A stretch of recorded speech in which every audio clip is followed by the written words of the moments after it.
Naghahanap ba kayo ng mabisa na malapot na sabaw ng pares? Abay, dito nga sa may hulo sa Mandaluyong, may isang sikat na parisan dito ang dinadayo ng mga tao. Nagsaserve ng iba't ibang klaseng masarap na pagkain. Mga ani na lang. Tikman na natin to. Wow. 110 lang yan ha. Ganyan karami.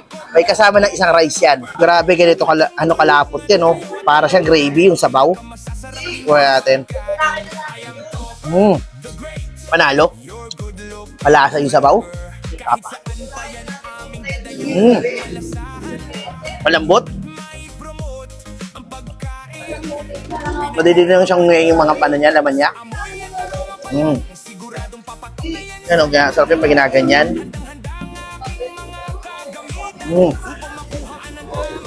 Alit ko. Wala pong 150, mabubusog ko na rito. So kung sabaw niya, combination ng kanin. Ito yung tatawag ng literal na pares.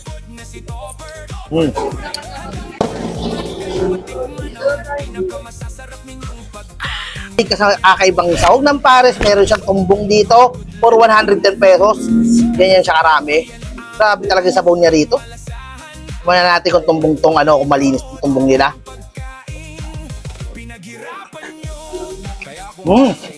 Malambot nga yan. Wow. Sarap. Malambot. Sabay natin sa rice. Yun oh. Manalo to.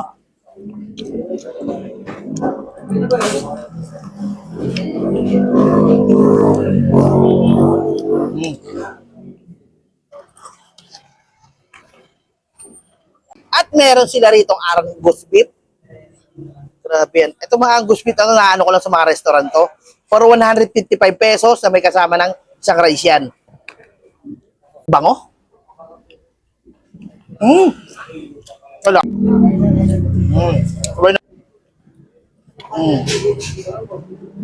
So, may kampampangan version rin sila rito ng sisig for 155 pesos.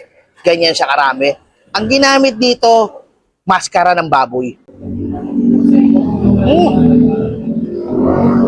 Lalo?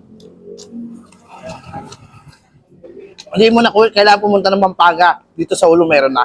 Para makatin ng ganito kasarap na sisig.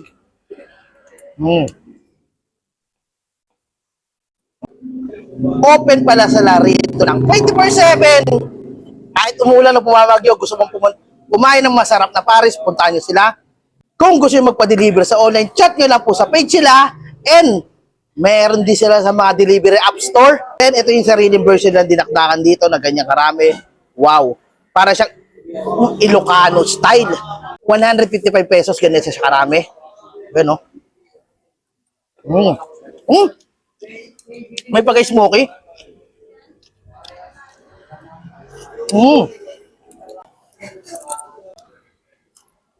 Kung ako sa inyo, dayon yung store nila kasi napasarap, napasulit at napasulit at food trip nila.